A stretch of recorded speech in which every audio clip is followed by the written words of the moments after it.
Li Wei Yang, one of the Huntington's curators, tweeted some wonderful scans of Chinatown restaurant menus from the 1930s.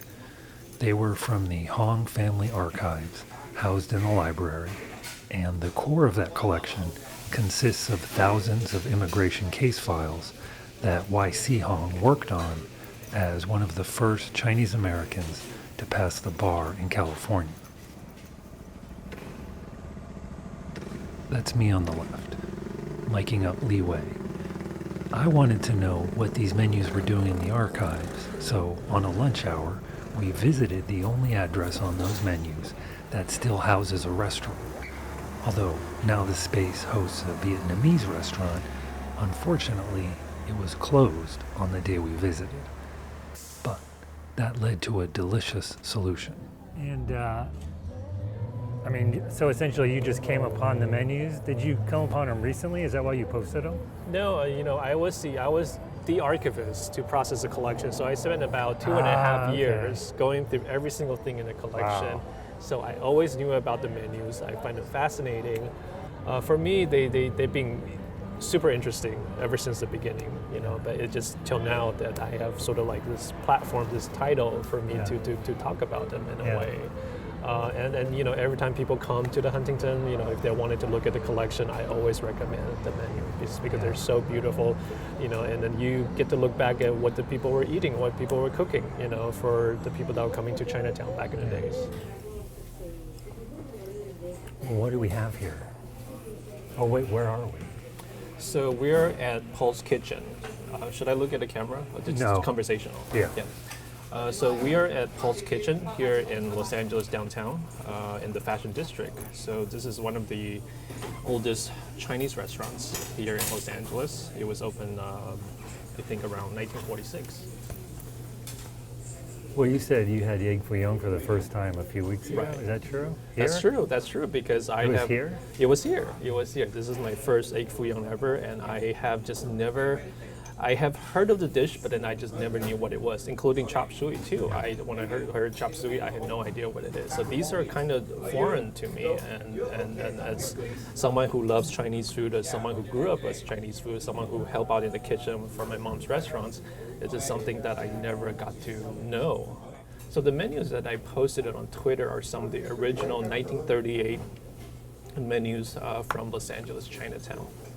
So New Chinatown was finished construction in 1938. It was open to the public, and it was founded by Peter Suhu and a number of prominent Chinese Americans who wanted a new Chinatown in Los Angeles that's sort of are tourist friendly, but then also operated by Chinese Americans. And so those menus included many items such as chop suey, such as egg foo young. But again, Chinese American. Chinese right? American. Not authentic. Not authentic. It's when we say authentic, it's not hard for them to cook authentic food, but the key word is about survival. The immigrants to America from China, they needed to create something that the locals would want because at the time there simply aren't that many Chinese. So it's very difficult for them to survive on only native or authentic Chinese food. So the key word was really survival. So these things were invented out of necessity, out of survival, and out of what they have. We had to come here though. We didn't go to Chinatown. The restaurants. That are the addresses of those menus do not serve this food anymore. So this is almost rare, right? It is rare. Restaurants have evolved, especially here in Los Angeles, because we have a large Chinese community, including many first generation like myself who came in the last 20, 30, 40 years. And so it's actually really hard to find a classic Chinese American diner like this where you can order egg foo young chop suey. And so that's why I wanted to come here, because I feel like this is a step back in time where we can taste some of these Chinese American creations that we can't find anywhere else. Well, why don't you dig in before it gets cold? Is there an importance as an archivist when you get an archive? Like, how important is the things that shouldn't be there? That these seem like they were because they were tenants, Right. So he randomly got these menus. He wasn't a fan of restaurants. Right. What's the value of that random ephemeralness in an archive, if any?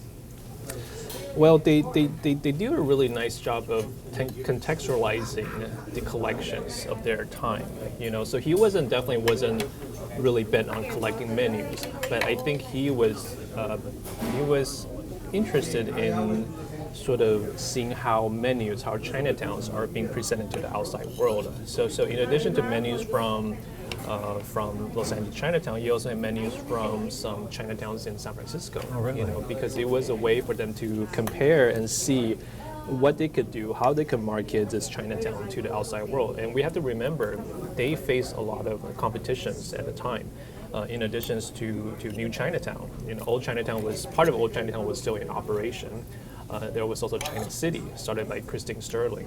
So he had to come up with different ways in order to make it as attractive to the public as possible. Yeah.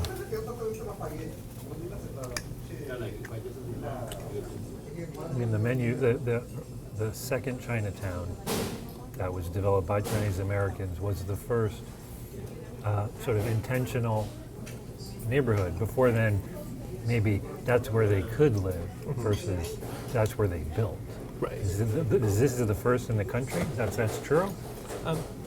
It was the first first master plan Chinatown in the United States. Before then, Chinatown as a community basically came organically. Right. It was basically, there's a few Chinese residents there, so I want to be closer to my countrymen, or because that they were not allowed to go to a lot of neighborhoods too. So those came together naturally, but the Chinatown that we have today, the Los Angeles Chinatown, is really something they put a lot of efforts in planning. So if you go to Chinatown today, you're not going to see any electric poles there. Everything is very underground. There is a lot of effort that put into it architecturally, and some might argue that the Chinatown that we have today, it's the building itself, the architecture might not look very authentic, but there was a purpose, because they wanted a tourist-friendly Chinatown settings for the general public here in Los Angeles to come enjoy and patronize Chinese American businesses. And those menus are a physical manifestation of that attempt. Exactly, and it's got beautiful designs of, the Forbidden Palace. It's got all these elaborate drawings on them. They're essentially ambassadors of Chinese culture to the outside world. Lost except for Y.C. Hong's paper. Exactly. So they're pretty rare. They are pretty rare, and none of the restaurants have survived nowadays. They have all changed names. They have all become something else differently. So we, I'm extremely grateful for Y.C. Hong and his families for preserving these histories and then Chinatown today is going through the same thing, gentrifications.